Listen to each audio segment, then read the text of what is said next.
Let's see, 6 minutes past 9 is the time. They may have had a few lineup changes through the years, but 5 decades after the band Yes first formed, their music is still going strong. Perhaps most famous for their 80s hit Owner of a Lonely Heart, they've established themselves as one of the most successive progressive rock groups ever.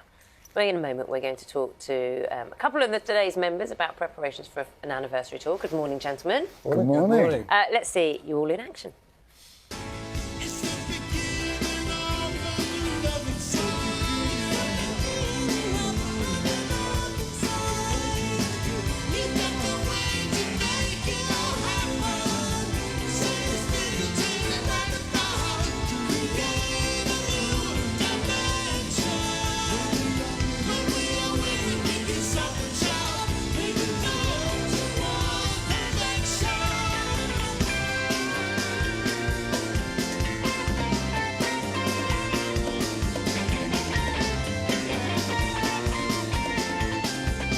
So, Steve and Geoff are both with us this morning. Very good morning to you both. Morning. Thank you. Very rock and roll. I always like to... when we were chatting just before, we were talking about Jam, weren't we? Oh, yeah. Very rock and roll. Very rock and roll. How things have changed, eh?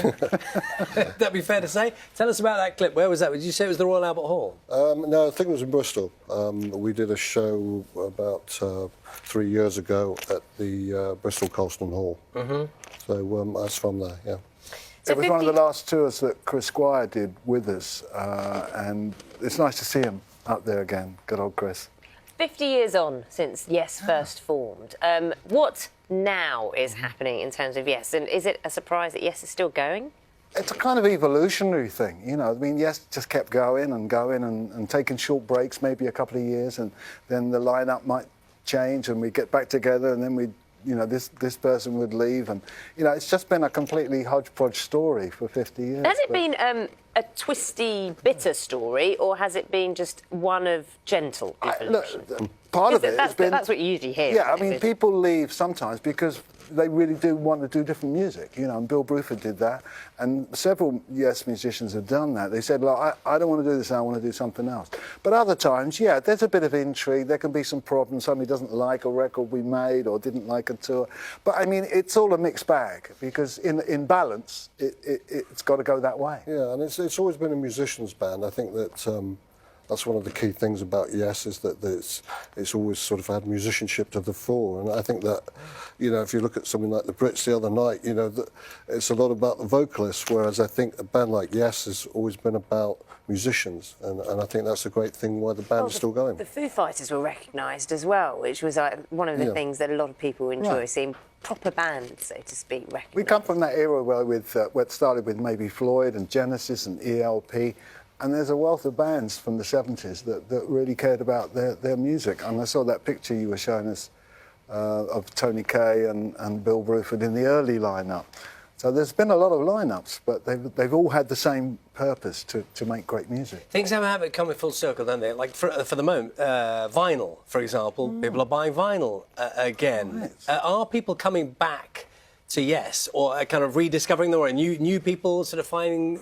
about what you do? Well, I think a lot of those albums were made with vinyl in mind, because that was really the only medium that was available at the time. And if you look at some of Yes's music, like Close to the Edge, was very much two sides of an album. You know, it was very much that was the way that it was done. But obviously things have changed quite a bit now. And, you know, it's great that people want vinyl. They want something that's like, you know, you can hold in your hand. It isn't just a stream, and it isn't just a download. So, you know, we're pleased that these formats come back. I doubt whether cassettes will come back.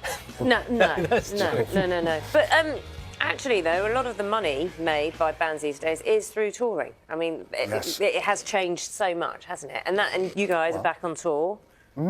We are. About that. Yeah, we're back starting on the 13th of March. We're in Bristol then, and we finish in London on the 25th of March. And you're finishing with a fan convention. Yeah, we've got a fan convention. What's We're this doing about? 2 nights at the London Palladium, and the second day's got an afternoon event with some different acts and some cover bands and a whole load of fans. I mean, it's been put together by is it the Scottish or the British? The Scottish fan club put this together, and we just gave them carte blanche and said, yeah, do this. So will you be there at this convention? convention? Well, we'll be showing up to rehearse just towards the end of it. So yeah, we'll say hello. You were talking earlier about the style of the music, of Yes' music, and look at some of those old clips. I'm always fascinated by crossover between younger or newer artists. And are there people who you've met, I don't know, along the way, or you've heard about, who are, dare I say, kind of unlikely fans of Yes or some of that style of music? Well, funny enough, you mentioned the Foo Fighters, you know, and I know that they were very much influenced by Yes. More, I think, is the fact that, as I mentioned earlier about being a musician, I think that, you know, a lot of bands have, you know, certainly with someone like Steve, for instance, a guitarist might be very influenced by Steve. So I think a lot of the new generation of musicians look to bands like Yes and ELP, these Genesis, you know, the big bands from the 70s, the UK bands, as the kind of iconic musicians. Do you know, I've spoken to Mick Jagger, who said he was never going to stop. Elton John has just said, right, I've got 3. I'm going to do a goodbye tour. It's going to take 3 years. Steve, I'm not going to say your age, but you're in peak condition. I'm up there. You're Well, thanks. well, but you look great, but you need energy to be out on tour and do this. Yeah. What's the secret then? Well, I don't think that it's a big secret. I think it's a natural secret. You know, I mean, my wife and I, we went with a sort of natural lifestyle pretty early on. You know, in the early 70s, in fact. So I think we've benefited from that with understanding the balance of food, you know, and getting rid of some of the excesses. Do you try to encourage the other members of the band to kind of... Well, we did have a short period when You're Yes... laughing. Yeah, there was a short period when all of Yes were vegetarian, and that lasted only about 6 months. And then I carried on, and a few other guys did. But most of the band went back to having more regular food. But that's their choice. But, I mean, good food, I mean, you know, it's worth having good food. That's all I can say. Well, it's a good note to finish on. Lovely to see you this morning. Thank you very much. It is, and enjoy Nice the to see tour. you. Thanks for coming on. You can catch Yes on tour across the UK, as Steve said, from the 13th of March. That's it from us today. Have a lovely day. The Winter Olympics follows us on BBC One. Remember that important curling semi-final with the women just after 11 o'clock. We'll keep our fingers crossed for them. Have a lovely day. Bye-bye.